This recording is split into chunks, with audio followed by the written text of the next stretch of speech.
And right now, football at 4. John McMullen was in the house today as the Eagles get ready to prepare for the Bills. But it doesn't seem, John, that people will allow them to start to focus on the Bills. As you write, Peterson, Wentz, they need to put out some fires today. Now, you were up there.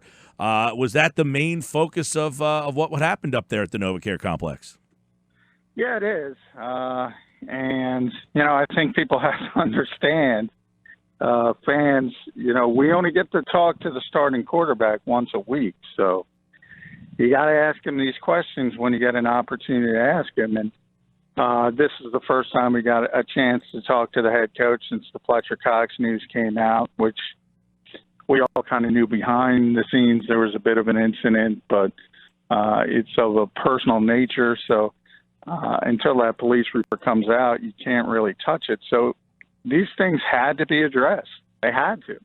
And this is the first time there was an opportunity for these two to address them. Now, the question that was asked to Carson Wentz was a kind of an interesting one. It sounded like Marcus Hayes asked the question, and he said, have you and Alshon Jeffrey had a chance? Now, the way it's interpreted is, by us anyway, is that Carson had a canned answer ready to go, and he almost didn't even hear the question. He just heard, all right, here's the question. But he did not address Alshon by saying, well, Alshon had nothing to do with it. He just answered the question insinuating that, yes, in fact, it was Alshon Jeffrey, or that he believed it. So can you kind of clear up how that all went down? No, I think your spin on it is correct. He was clearly ready for it. He was clearly prepared for it, rehearsed for it. And the goal was to just lightly point it out and say this is stuff that we take seriously behind the scenes, but it's sort of family business and it can't be worked through the media. But, yeah, I do believe that the Alshon Jeffrey part of it is some people are taking it as a confirmation that the leaks, well, people have dubbed it Alshonimous as a bit of a joke. And, look, he denied it. Josina Anderson said nobody knows who her source is, and people are report in saying it's Alshon Jeffrey and assuming it's Alshon Jeffrey. I think Carson could have done a better job of deflecting that part of it. I agree with. Like I said from the start, if those quotes are from Alshon Jeffrey, first wide receiver I've ever heard asking to check the football down. I've continued to say that. How is the vibe in the locker room? Like, with all these stories, these questions have not gone away. Hopefully they're going to start to go away as far as the who said it with Josina Anderson and potentially Alshon Jeffrey, but now the Fletcher Cox story. And, Doug came out and said this team is mad. Well, that's great if you're mad, but you need to produce. So how's the vibe in the locker room? Divided, together? It's tough to tell this early. I can say everybody tends to blame the media as they are wont to do, and that's fine. I mean, none of us really care, but the point is that we're not creating these stories. We didn't go over to Fletcher's house with a baseball bat. We didn't call up Josina Anderson in the middle of the night and complain about the quarterback. So a lot of the stuff is self-inflicted from the people involved. And again, when you're a public figure and things like this, things like these happen, you have to address it. That's just part of the gig. Yeah, John, and obviously the frustrating part is like, obviously, yes, they want to try to move on, but at the same time, they're not helping themselves out here by basically the question. It almost sounded like Marcus is a veteran reporter, and he slipped in Alshon's name, and it didn't sound like Carson was ready for it, so it almost insinuates that he believed that Alshon was the person who, said something here. But in the end, he said, hey, look, we've moved on. We're ready to go. Do you think this is the last of this anonymous source story? Hard to tell. By the way, Alshon was asked about it today. He said, I already talked about it, right? Yeah, I mean, he denied it last week, but it was less than a concrete denial. I mean, he was asked questions basically three different ways, and finally came up with a nah. So I'm not by any stretch of the imagination saying it's not possible that it couldn't be him. Just it doesn't make a lot of sense from a receiver standpoint. But there's other issues there as well, which I can't talk about on the air, but that maybe clear that part of it up as well. This is a third time in a calendar year that people have sort of lobbed grenades in the direction of Carson Wentz, and something is going on. That's how I phrased it earlier this week on the show. I don't know how you want to frame it as to whether he's a good leader, whether people like him or not. I think the vast majority of people in that locker room think he's a great player, think he's a great person, great leader. And there are people, a small, very small minority, who don't like him or have an issue with him. And it could be for a number of reasons, from jealousy, when you get paid that much money, when you're the face of the franchise, religion, because he wears his faith on his sleeve, and certain people feel uncomfortable with that. And when you lose, these things get magnified. When you win and you're 11-2 and you're on your way to the Super Bowl, and if you're making these kind of complaints, everybody laughs at you. So I think, and I've said it from the start, winning will cure these things, but they're not winning right now. So when you say something is going on, that obviously, my ears perk up a little bit because, and then you followed it up with saying, well, the vast majority of the locker room or the people around Carson like him, and there is no issue. So what, as much as you can tell us, what is going on then if there's only a small minority of the locker room that may not be in love with Carson Wentz? Well, I think in a lot of ways it's just common sense, and I talk about it all the time. You just count up the next 62 people you meet across your daily life, and not all of them are going to like you for whatever reason. In your case, Ryan, a lot more of those 62 would like you than, say, me, of the next 62 people I meet. But, hey, that's just life. The dumb part of it is the assumption that everybody gets along all the time, kumbaya, and don't think it's about winning. And you say, oh, people love Nick Foles.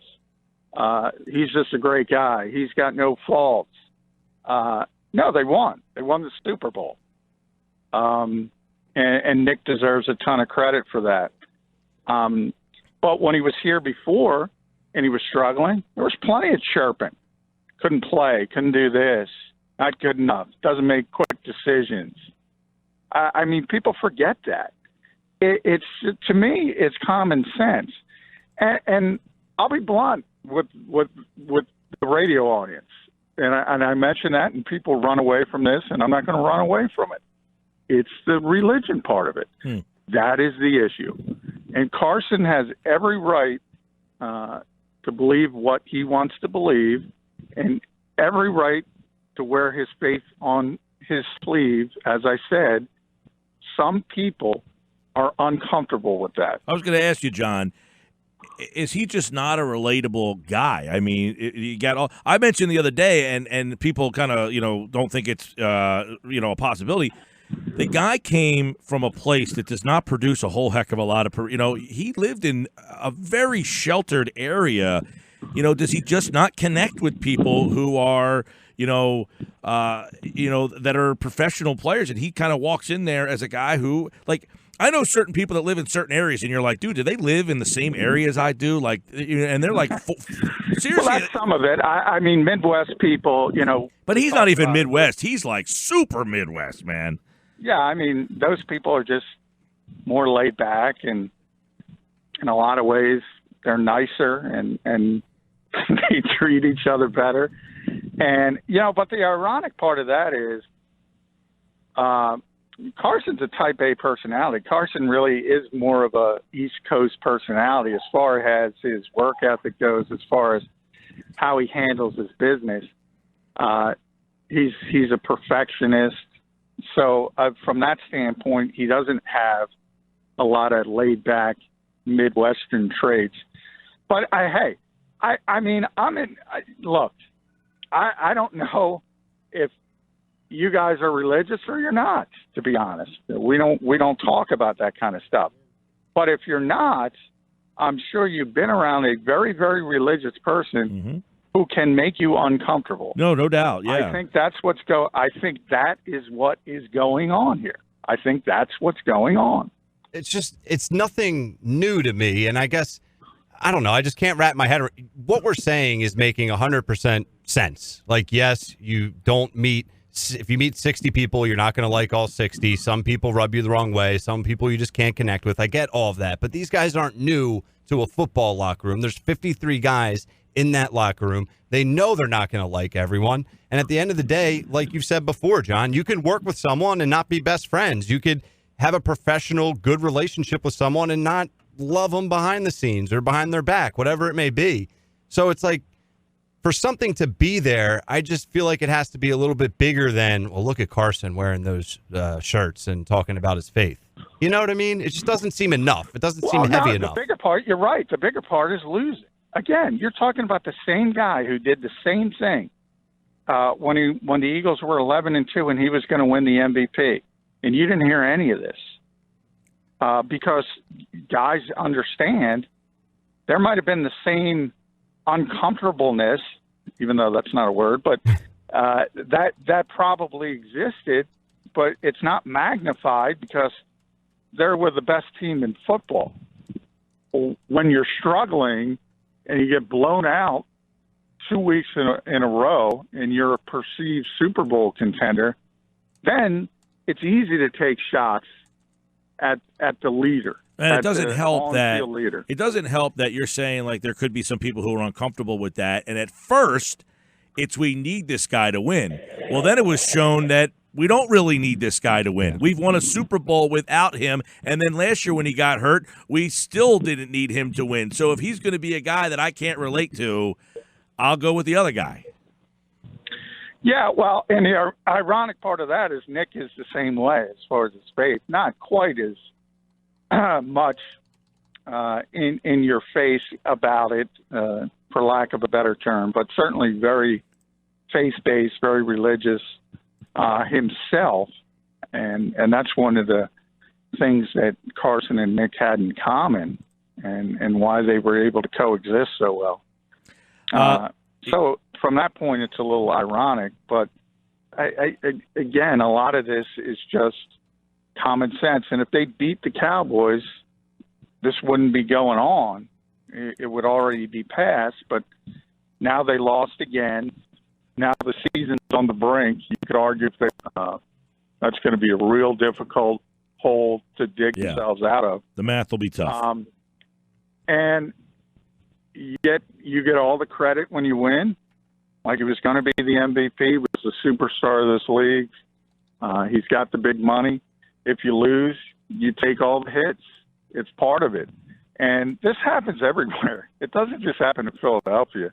And it's maybe a little bit more focused because there's more media members and there's more people to talk out of school to than the average NFL city. But this happens every year in every city where things go wrong. It really does. Yeah. John, let me get some notes on this week. We've got a couple injuries. Darby out there? Yeah, Ronald, I didn't get the injury report. Doug said... I got this injury report just came in. Actually, as you're speaking, it just came in. We got did not participate. Bradham, Jackson, Jernigan, Johnson, illness, Maddox, Peters, and Sproles, which means it looks like... Yeah, Darby. Remember, Darby was limited last week. Doug said before practice he was going to go in a full capacity, and he was going to essentially play in Buffalo. But, that's before practice. So he was out there, saw him out there, but you just had to wait for the injury report to see if it was limited or a full go. and they plan on having him back. He was the one guy Doug singled out of the injured players that was likely to play this week. Everybody else still trending in a negative direction. The two who aren't going to play are Avonte Maddox and Hassan Ridgeway, and Hassan Ridgeway just got put on IR, so he is out for a extensive period. Who's left? Who's left there? Well, nobody. Fletcher Cox and the two guys they just signed off practice squads, and the one was here in the summer, and it's a bad situation. Tim Jernigan has been stretching for the second consecutive week, and he's getting closer. But boy, they need him back because they're going to play two guys who have never played an NFL game at defensive tackle this week. They might have to bring up Bruce Hector as well from the practice squad at some point. It's a bad situation. That's what happens when you have injuries at the same position. Remember, it's not just Malik Jackson, it's Tim Jernigan, it's Hassan Ridgeway. So that's how far you are down on the depth chart. And then you cut Akeem Spence because he didn't perform well in Dallas. So it's a bad situation at that other defensive tackle spot. What's up with this Fletcher Cox story? Not to get back into gossip, but I just want your thoughts on if you had to predict how much worse it could get. Is he going to miss games? It's not gossip anymore because the police, ABC was able to get through the police report. The gossip came last week. We knew when Fletcher missed practice with what was described as an illness, we knew there was an incident at his house, but you can't report that without the police report. That came out through ABC last night, and it involved a domestic dispute and somebody threatening Fletcher and his girlfriend with a baseball bat, and even took a picture of a firearm. So it could have been much worse than it was, but obviously the police were involved. Man got arrested. U.S. Marshals were involved. That's how serious it was at the Commodore Barry Bridge. Yeah, it was a bad situation. And, oh, by the way, from a football standpoint, Eagles could be in trouble for using the word illness rather than personal on the injury report because you got to tell the truth. Now, everybody was on the same page. Doug Peterson said he was also sick, and you could joke he got sick to his stomach after going through something like that. But, I mean, the Eagles got to answer some questions to the league because nobody's buying that story. Right. John McMullen at JF McMullen. All right, John, we got a couple of days left before the trade deadline, I think 6 to be exact, and I know you kind of asked about trades, and that was something brought up today. Any feel inside that building that, something's going down? Like, does it have that feeling that, there's got to be something happening here? Yeah, I do think they're going to make some kind of move, and now there's so many positions of need because of so many injury issues, and you start to try to cobble together who's available, what's the biggest need. I think Doug kind of intimated what we just talked about. Defensive tackle now all of a sudden trumps everything. So we've been so focused on cornerbacks, wide receivers, and the receiving aspect of it, to me, has more to do with Deshaun Jackson. As I mentioned yesterday, Doug Peterson used that term again today. He's close. He's working out on the side field. If they would have put him on injured reserve, remember he's out for 8 weeks. Well, he left in week 2. This is week 8.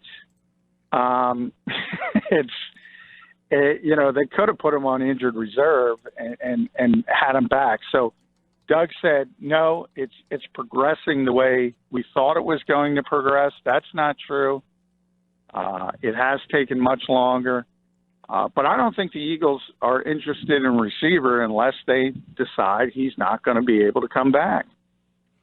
All right, plenty more on the Eagles and Bills as we get ready for that. This one, as you mentioned, John, it's a big one because if you fall to 3-5, Dallas is the bye this week. You lose kind of a half a game, but obviously, if you win this game, all of a sudden you're feeling a lot different than you do today at 4-4, and them at 4-3, and of course they're on the schedule down the road. So a big one in Buffalo this weekend against a pretty good Bills team. We'll find out how good they are. We'll dive deeper into that tomorrow and Friday right here on Football at 4. Johnny Mac, appreciate it, man.